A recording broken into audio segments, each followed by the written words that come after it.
Violet Sidhu burst through the door of the one and only portable at Halloway Hills Middle School. She froze, realizing she was late. All eyes landed on her and the large cardboard box she held. She swallowed hard. Would Mrs. Monk be mad? "All right, Junior Biz Builders," Mrs. Monk continued from where she stood at the front of the portable, addressing the 7th graders. The bell had rung minutes ago, letting everyone know school was done for the day.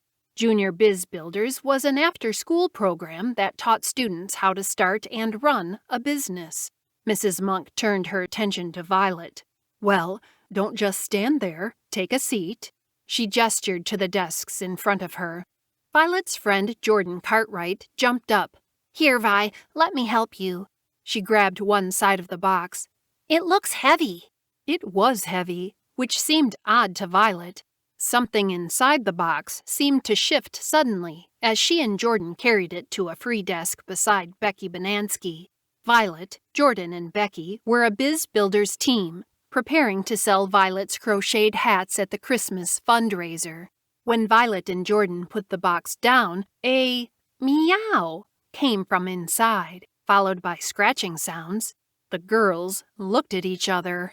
"Violet," said Mrs. Monk, "did your box just meow?" I think so." A gray paw shoved its way through the top of the box, where cardboard flaps had been crisscrossed to keep it closed. Jordan and Becky looked at each other wide-eyed, their mouths gaping. Violet pulled the flaps of the box open all the way, and a fluffy gray cat bounced out. "Celeste!" Violet gasped as the cat ran around the room hissing at the other students.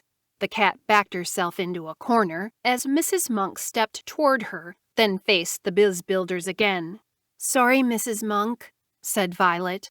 "I don't know how she got in there." Violet peeked into the box, then quickly looked back at Mrs. Monk. Her chest tightened. What was she doing in there? "Do I need to remind you of the rules about pets at school?" "No," said Violet. "She wasn't supposed to be there." Mrs. Monk nodded in understanding. "We've got 10 days until the Christmas fair," she said.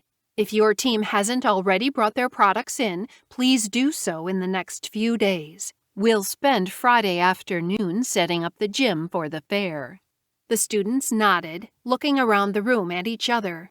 "For those of you that have service-based businesses, there are a number of tasks you can sign up for here." She held up a piece of paper. "We'll need teams to take food bank donations for admission to the fair, as well as teams to run the wrapping station and the popcorn and refreshment booths. You will all be responsible for cleaning up after the fair." Mrs. Monk had told the Junior Biz Builders last week that while the event was being run by both the 7th grade Junior Biz Builders and the 8th grade Biz Builders, the grade that earned the most profit would get to choose the charity, approved by Mrs. Monk, that would benefit from their donation. As the sign-up sheet circulated around the class, Violet turned to Jordan and Becky since they were selling hats and not required to sign up for another job. "Where are all your hats?" asked Becky. Violet's eyes grew big. She'd been wondering the same thing, along with how Celeste had gotten into the box. "My June. She hates it when I call her Gran. Must have brought the wrong box." "You call your grandma June?" Jordan asked in awe. Violet nodded. "It's her name. She says Gran makes her feel old." "That's so cool," said Jordan. "My grandma makes me call her Grandma Peters. She's so formal." Jordan made a funny face. Violet stood. "Sorry, guys. I better get Celeste. June will kill me if I lose her cat." As soon as Celeste spotted Violet, she darted out of the corner, her rhinestone-studded collar sparkling as she ran to Violet. "Poor kitty," Violet said, stroking her head. "What were you doing in there?"